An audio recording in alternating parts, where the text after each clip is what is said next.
कहानी है चुप रह जाना अच्छा नहीं भाग दो। क्या मतलब? अब चौंकने की बारी चारू की थी। हंसने लगा मैं। तभी हमारे कुछ सहयोगी मुझे देखने चले आए। मुझे हंसते देखा तो आंखें तरेरने लगे। बासुजी, यह क्या तमाशा है? हमें दौड़ा दौड़ा कर मार दिया और आप यहाँ तमाशा करने में लगे हैं।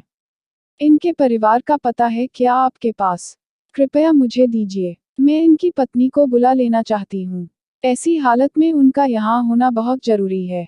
पलटकर चारू ने उन आने वालों से सारी बात करना उचित समझा। कुछ पल को चुप हो गए सब के सब। बारी बारी से एक दूसरे का चेहरा देखा और सहसा सब सच सुना दिया। इनकी तो शादी ही नहीं हुई, पत्नी का पता कहाँ से लाएंगे? बासुजी, आपने इन्हें बताया नहीं है क्या? अपनी सहपाठी से इतने सालों बाद मिले, कल रात देर तक पुरानी बातें भी करते रहे, तो क्या आपने अपने बारे में इतना सा भी नहीं बताया? इन्होंने पूछा ही नहीं, मैं बताता कैसे? श्रीमती गांगुली, आप बासुजी के साथ पढ़ती थीं। ऐसी कौन लड़की थी जिसकी वजह से बासुजी ने शादी ही नहीं की? क्या आपको जानकारी है? नहीं तो, ऐसी तो कोई नहीं थी। मुझे तो याद नहीं है। क्यों सावन? कौन थी वह? सबके सामने क्यों पूछती हो? कुछ तो मेरी उम्र का ख्याल करो। तुम्हारी यह आदत मुझे आज भी अच्छी नहीं लगती। कौन थी वह सावन, जिसका मुझे ही पता नहीं चला? बस हो गया न मजाक। मैं जरा सा चिढ़ गया। तुम जाओ चारू, मैं अब ठीक हूँ। यह लोग रहेंगे मेरे पास। कोई बात नहीं, मैं भी रहूंगी यहाँ। कुछ मुझे भी तो पता चले। आखिर इस उच्च रक्तचाप का कारण क्या है? कोई चिंता नहीं, कोई तनाव नहीं। कल ठीक थे न तुम? आज सुबह सुबह ऐसा क्या हो गया कि सीधे यहीं आ पहुंचे? मैंने चारू को बहुत समझाना चाहा लेकिन वह गई नहीं। सच यह भी है कि मन से मैं भी नहीं चाहता था कि वह चली जाए। उथल पुथल का सैलाब जितना मेरे अंदर था शायद उससे भी कुछ ज्यादा अब उसके मन में होगा।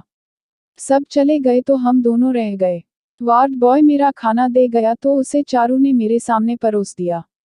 आज सुबह ही मुझे तुम्हारे बारे में पता चला कि श्रीमती गांगुली तुम हो। तुम्हारे साथ इतना सब बीत गया। उसी से दम इतना घुटने लगा था कि समझ ही नहीं पाया क्या करूं। अवाक सी चारू मेरा चेहरा देखने लगी। तुम्हारे सुखी भविष्य की कल्पना की थी मैंने। तुम मेरी एक अच्छी मित्र रही हो। जब भी तुम्हें याद किया सदा हंसती मुद्रा में नजर आती रही हो। तुम्हारे साथ जो हो गया तुम उस लायक नहीं थी। मैं तुम्हारा सिर थपथपाया करता था और तुम मुझे पापा कहकर चिढ़ाती थी। आज ऐसा ही लगा मुझे जैसे मेरे किसी बच्चे का जीवन नर्क हो गया और मैं जान ही नहीं पाया। वे सब पुरानी बातें हैं सावन। लगभग 17-18 साल पुरानी।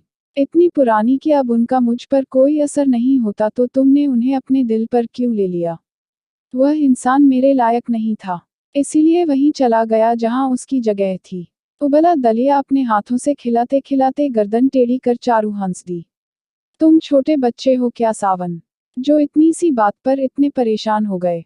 जीवन में कई बार गलत लोग मिल जाते हैं। कुछ देर साथ रहकर पता चलता है हम तो ठीक दिशा में नहीं जा रहे। सो रास्ता बदल लेने में क्या बुराई है? रास्ता ही खो जाए तो वहीं खड़े रहो। कोई सही इंसान आएगा, सही रास्ता दिखा देगा। दुखी नहीं होती हो चारू? कम से कम अपने लिए तो कभी नहीं होती। खुशनसीब हूँ, मेरे पास कुछ तो है। दाल रोटी मिल रही है, समाज में मान सम्मान है। ढेरों पत्र आते हैं जो मुझे अपने बच्चों जैसे प्यारे लगते हैं। इतने साल कट गए हैं सावन, आगे भी कट ही जाएंगे।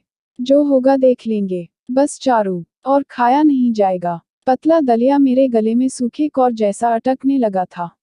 उसका हाथ रोक लिया मैंने। शुगर के मरीज हो ना, भूखे रहोगे तो शुगर कम हो जाएगी। अच्छा, एक और चीज है मेरे पास तुम्हारे लिए। सुबह हॉस्टल में ढोकला बना था तो मैंने तुम्हारे लिए पैक करवा लिया था।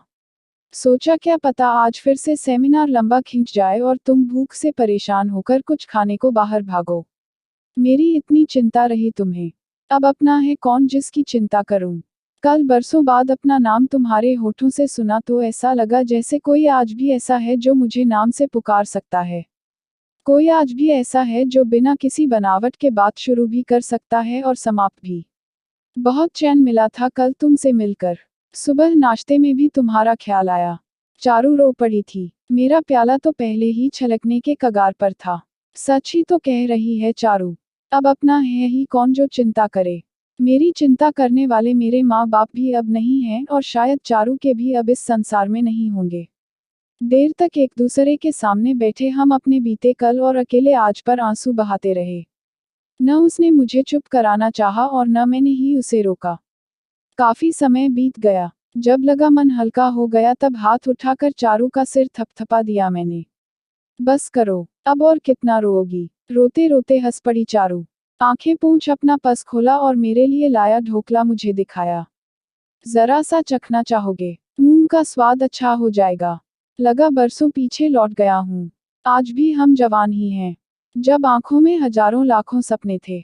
हर किसी की मुट्ठी बंद थी। कौन जाने हाथ की लकीरों में क्या होगा। अनजान थे हम अपने भविष्य को लेकर और अनजाने रहने में ही कितना सुख था।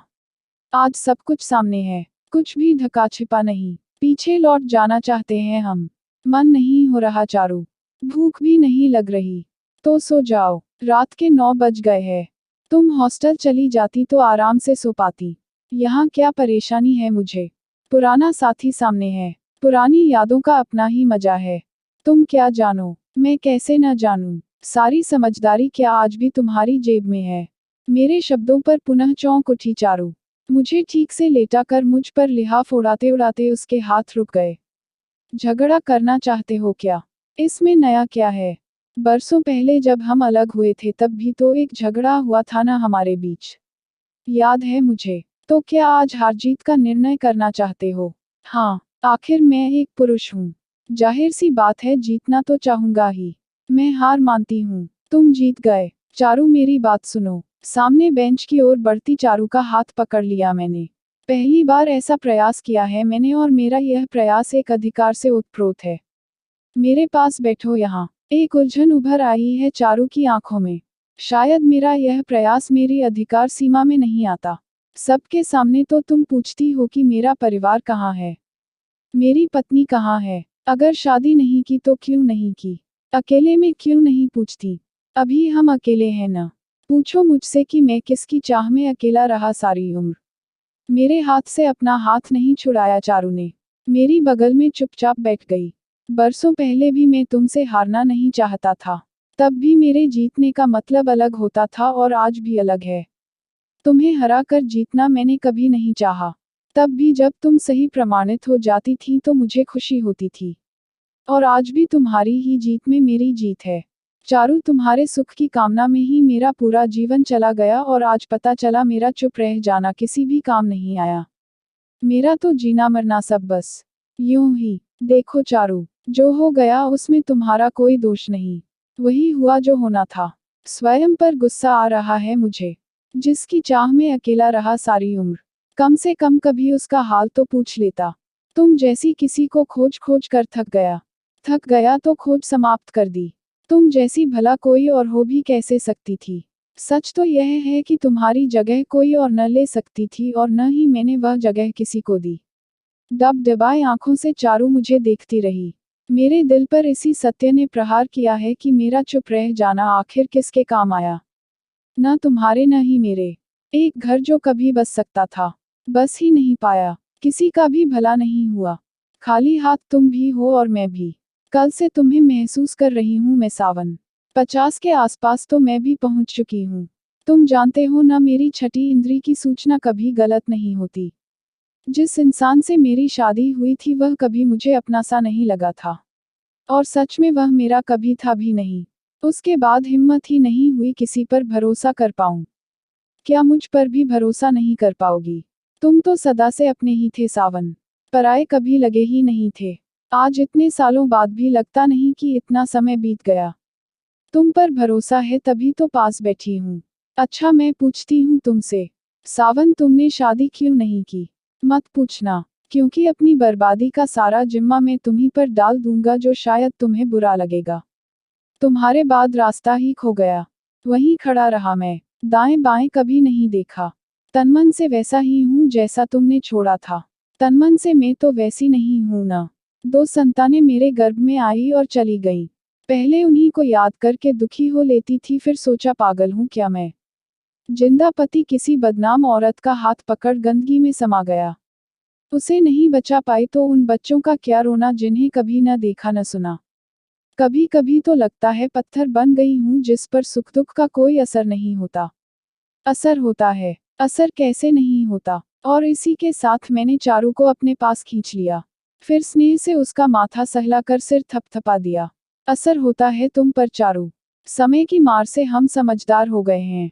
पत्थर तो नहीं बने। पत्थर बन जाते तो एक दूसरे के आर पार कभी नहीं देख पाते। मेरे हाथों की ही स्नेह में ऊष्मा थी जिसने दर्द की परतों को उघाड़ दिया। यदि आज भी एक दूसरे का हम सहारा पालें तो शायद 100 साल जी जाए। और उस हिसाब से तो अभी मध्यांतर भी नहीं हुआ। नन्ही बच्ची की तरह रो पड़ी चारू। बाहों में छिपाकर माथा चूम लिया मैंने। छाती में जो हल्का फुल्का दर्द सुबह शुरू हुआ था सहसा कहीं खो सा गया। ऐसी ही अच्छी कहानी देखने के लिए इस कार्ड पर क्लिक कीजिए। अगर आपको कहानी पसंद आए तो लाइक और शेयर कीजिए और चैनल को सब्सक्राइब करना मत भूलिए।